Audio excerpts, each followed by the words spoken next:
Apprenons maintenant à insérer des images, des formes et tout d'abord des graphiques, des modèles Smart Art.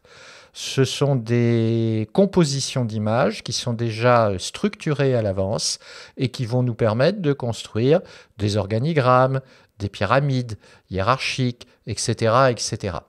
Donc pour cela, je vais prendre un nouveau classeur. Vous le trouverez d'ailleurs dans les fichiers joints, ce tutoriel, sous le nom 05 Smart Art.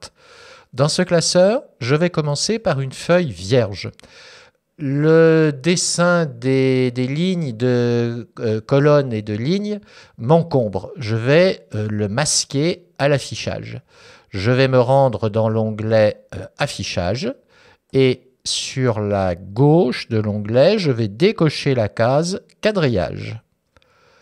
Je serai donc plus à l'aise. Je peux même me permettre de décocher la case des en-têtes et les lignes et les colonnes ne sont plus repérées maintenant par leur numéro ou leurs lettres.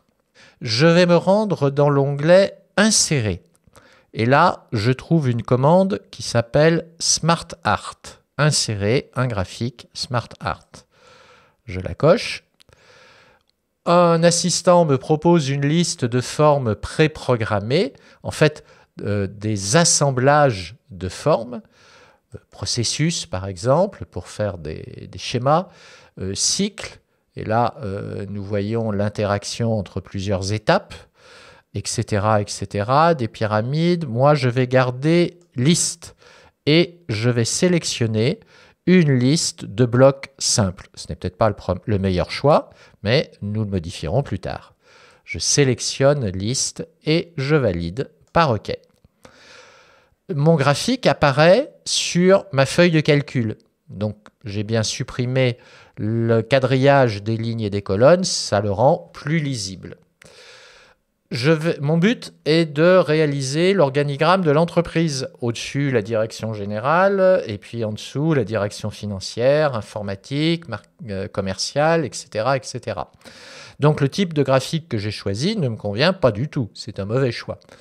Je vois que ce graphique étant sélectionné, vous voyez qu'il est entouré de ces poignées, dans un nouvel onglet appelé Outils Smart Art, avec deux sous-onglets Création et Format sont apparus. Je reste dans l'onglet Création et je vais dans le groupe Disposition. Je vais tenter de modifier la disposition de ce graphique. Chaque fois que je passe sur une nouvelle forme, si j'attends 1 à 2 secondes, je vois la nouvelle proposition. Aucune ne me convient. Je développe cette galerie de formes.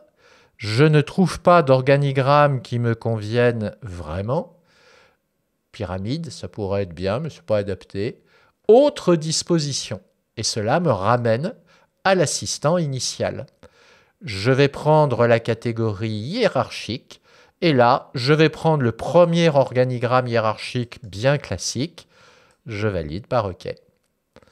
Je pourrais maintenant remplacer les textes. Dans le premier pavé, tout en haut, je vais saisir le texte Direction générale. Dans le deuxième intermédiaire, qui en fait ne fait pas vraiment partie de la hiérarchie, il se raccorde sur la gauche, je vais dire que c'est l'administration. Et puis, vous voyez que le texte s'adapte à la taille du pavé que je peux bien sûr modifier en taille par ces poignées. Et puis, dans la dernière ligne, j'aurai une direction comptable. Bon, j'aurais dû dire financière, ça serait plus sympathique. Dans le deuxième, direction informatique. Et dans le troisième, direction commerciale. Voilà. Si je clique en dehors de ce graphe, le petit volet qui est sur la gauche et qui peut m'aider à créer ou modifier mes textes va disparaître. Je clique en dehors, voilà, et maintenant, je n'ai plus que mon organigramme tout seul. Je reclique sur un des pavés de cet organigramme et je vois réapparaître les poignées ainsi que le volet de gauche.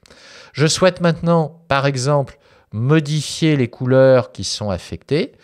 Tout d'abord, j'ai dans une galerie de styles la possibilité de changer de style. Par exemple, pour donner du volume, choisir celui-ci. Et si je développe cette galerie, je vais trouver plus de possibilités, notamment en 3 dimensions.